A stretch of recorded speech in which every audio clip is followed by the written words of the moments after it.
ছড়িয়ে পড়ছে সংক্রামক রোগ হাম। সম্প্রতি দেশে হামের প্রকোপ দেখা দিয়েছে। গত এক মাসে হাম আক্রান্ত হয়ে শুধু রাজশাহী মেডিকেলে মারা গেছে ২৯ শিশু। দেশে হঠাৎ করেই বাড়ছে হাম আক্রান্ত রোগীর সংখ্যা, যাদের প্রায় সবাই শিশু। সাম্প্রতিক সময়ে দেশের শীর্ষস্থানীয় গণমাধ্যমগুলোতে খবর আসছে বাংলাদেশে হঠাৎ করে শিশুদের মধ্যে হাম বা মিজেলসের প্রকোপ উদ্বেগজনক হারে বেড়েছে। ঢাকা, রাজশাহী ও ময়মনসিংহের মতো এলাকার হাসপাতালগুলোতে আক্রান্ত শিশুর উপচে পড়া ভিড় আমাদের মনে করিয়ে দিচ্ছে যে এই সময় বিন্দুমাত্র অসতর্কতা বড় বিপদ ডেকে আনতে পারে। হাম কোনো সাধারণ সর্দি জ্বর নয়, এটি অত্যন্ত ছোঁয়াচে একটি ভাইরাসজনিত রোগ যা আক্রান্ত শিশুর হাঁচি কাশির মাধ্যমে বাতাসের সাহায্যে খুব দ্রুত ছড়িয়ে পড়ে। তাই এই কঠিন সময়ে আতঙ্কিত না হয়ে সচেতন হওয়া এবং সঠিক তথ্য জানাটাই আমাদের সবচেয়ে বড় দায়িত্ব। আপনার শিশু এই ভাইরাসে আক্রান্ত হয়েছে কিনা তা বোঝার জন্য কিছু নির্দিষ্ট উপসর্গের দিকে কড়া নজর রাখতে হবে।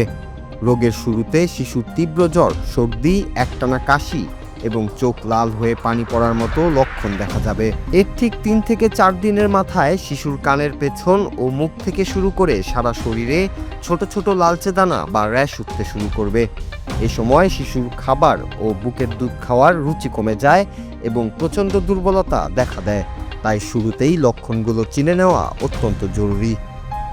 যদি বুঝতে পারেন আপনার শিশু হামে আক্রান্ত হয়েছে, তবে প্রথম কাজই হলো তাকে অন্য শিশুদের থেকে সম্পূর্ণ আলাদা বা আইসোলেশনে রাখা, কারণ এই রোগের বিস্তার কোভিডের চেয়েও দ্রুত হয়ে থাকে।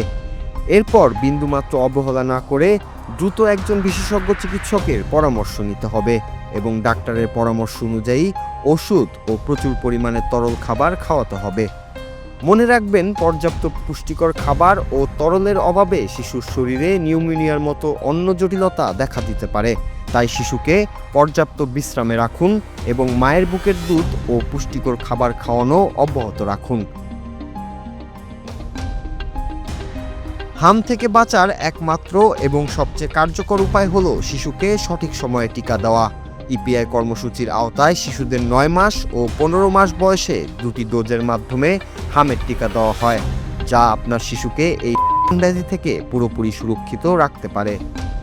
যদি কোনো কারণে আপনার শিশু নির্ধারিত সময়ে এই টিকা মিস করে থাকে, তবে আর দেরি না করে দ্রুতই নিকটস্থ স্বাস্থ্যকেন্দ্রে গিয়ে টিকার ব্যবস্থা করুন।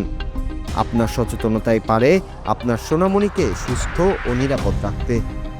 ভিডিওটি শেয়ার করে অন্য মা বাবাদেরও দ্রুত সচেতন করে তুলুন। Noor Raju, Bangla TV news desk.